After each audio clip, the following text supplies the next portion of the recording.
ಮುಖ್ಯಮಂತ್ರಿ ಡಿಕೆ ಶಿವಕುಮಾರ್ ಅವರ ನೇತೃತ್ವದ ಹೊಸ ಸರ್ಕಾರ ಅಸ್ತಿತ್ವಕ್ಕೆ ಬಂದ ಎರಡೇ ದಿನದಲ್ಲಿ ಭಿನ್ನಮತ ಸ್ಫೋಟಗೊಂಡಿದೆ. ಖಾತೆ ಹಂಚಿಕೆ ವಿಚಾರದಲ್ಲಿ ಸಚಿವ ರಾಮಲಿಂಗಾರೆಡ್ಡಿ ಅವರ ರಾಜೀನಾಮೆ ಪ್ರಹಸನ ಮುಂದುವರೆದಿದೆ.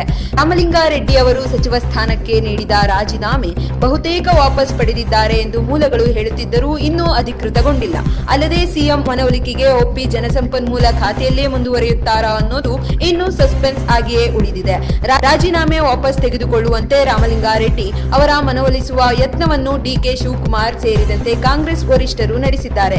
ಶುಕ್ರವಾರ ತಡರಾತ್ರಿ ಸಿಎಂ ಡಿಕೆಶಿ ರಾಮಲಿಂಗಾರೆಡ್ಡಿ ಅವರೊಟ್ಟಿಗೆ ಸತತ 2.5 ಗಂಟೆಗಳ ಕಾಲ 1-to-1 ಮೀಟಿಂಗ್ ನಡೆಸಿ ಮನವೊಲಿಸುವ ಪ್ರಯತ್ನ ಮಾಡಿದ್ದಾರೆ. ಆದರೆ ರಾಮಲಿಂಗಾರೆಡ್ಡಿ ತಮ್ಮ ನಿಲುವಿನ ಬಗ್ಗೆ ಸ್ಪಷ್ಟಪಡಿಸದೆ ಕಮ್ಯುನಿಕೇಷನ್ ಗ್ಯಾಪ್ ಆಗಿದೆ ಎಂದಷ್ಟೇ ಹೇಳಿದ್ದಾರೆ. ಮಾಧ್ಯಮಗಳೊಂದಿಗೆ ಮಾತನಾಡಿದ ಅವರು, ಸಿಎಂ ಏನ್ ಹೇಳಿದ್ದಾರೋ ಅದನ್ನೇ ನಾನು ಹೇಳೋದು, ಎಲ್ಲಾ ನಿವಾರಣೆಯಾಗಿದೆ ಎಂದಷ್ಟೇ ಹೇಳಿದ್ದಾರೆ ರೆಡ್ಡಿ. ರಾಜೀನಾಮೆ ವಾಪಸ್ ಹಾಗೂ ಜಲಸಂಪನ್ಮೂಲ ಖಾತೆಯಲ್ಲಿ ಮುಂದುವರಿಯುವ ಬಗ್ಗೆ ಮೌನ ವಹಿಸಿದ್ದಾರೆ.